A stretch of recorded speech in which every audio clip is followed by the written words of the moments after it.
Contoh kedua di dalam proses iterasi itu adalah menghitung faktorial. Misal n faktorial itu sama dengan 1 dikali 2 dikali 3 dikali dan seterusnya sampai dikali dengan n. Selanjutnya bagaimana logikanya? Pada proses perhitungan faktorial ini kita perlu menghitung 1 kali 2 kali 3 kali 4 dan seterusnya sampai dikali dengan n, di mana n itu adalah bilangan yang difaktorialkan. Selanjutnya dari sini kita bisa menganggap bahwa kita ini mirip dengan proses penjumlahan data tadi, di mana kita perlu inisialisasi. Misalkan di dalam ini adalah inisialisasi fak. Namun inisiasinya ini sama dengan berapa gitu. Ini yang perlu kita pikirkan gitu. Selanjutnya iterasi pertama sama dengan faktorial perhitungan 1 sama dengan faktorial yang inisiasi awal tadi. Yang inisiasi awal ini dikali dengan 1.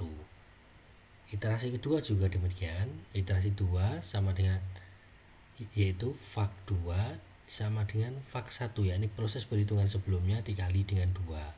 Dan seterusnya fak 3 juga sama dengan fak 3 dikali dengan 3. Tuh. Dari sini hitung terus sampai iterasi ke n.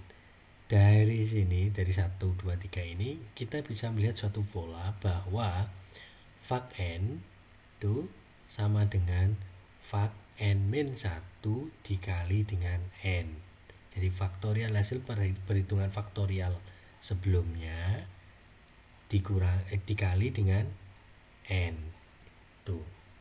Nah, selanjutnya yang perlu kita tanyakan adalah faktorial inisiasi awal ini, fak ini berapa gitu.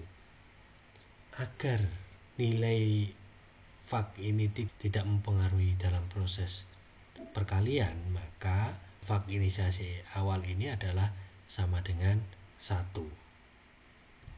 Jadi 1. Karena agar tidak mempengaruhi di dalam proses perkalian ini, hasil dari perkalian.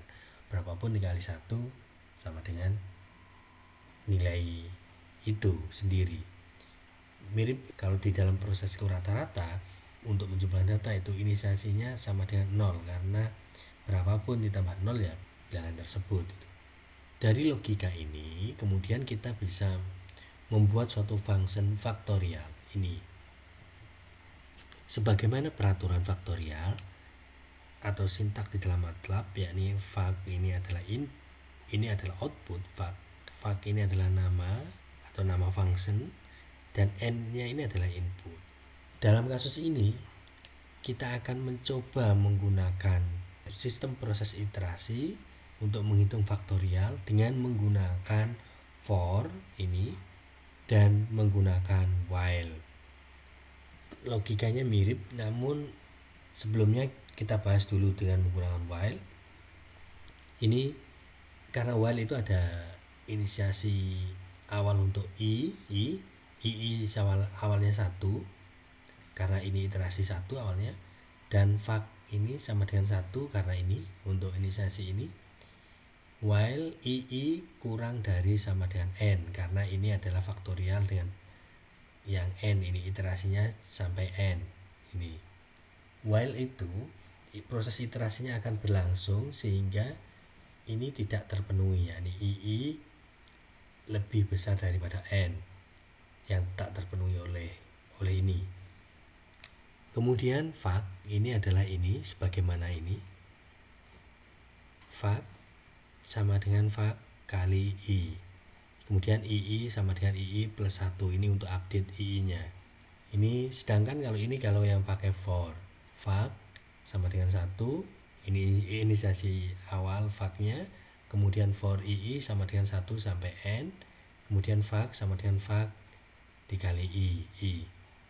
Hasilnya sama. Yang ini misalkan ini perhitungan faktorial 4 sama dengan 24, yang ini juga demikian, faktorial 4 sama dengan 24. Keduanya hasilnya sesuai, bahwa faktorial 4 yaitu 24. Namun kadang kita perlu ngecek juga logika di dalam komutasi yang telah kita buat ini. Misal ini, fak 1 saat II sama dengan 1, berarti fak ini 1, II nya 1, berarti hasilnya 1. Jadi fak T sama dengan 1. Kemudian saat II sama dengan 2, sama dengan fak T ini yang hasil sebelumnya, yakni 1 tadi, dikali dengan 2, berarti 2. Fak T ini sama dengan 2. Kemudian untuk II sama dengan 3, itu tinggal dihitung lagi. Jadi berarti fak ini nilainya tadi yang sebelumnya yakni 2 dikali 3, berarti 6. Kemudian yang ketika II sama dengan 4, maka fak yang nilai sebelumnya yakni 6 dikali dengan 4 gitu, sama dengan 24 gitu. Ini sudah sesuai dengan logika ini.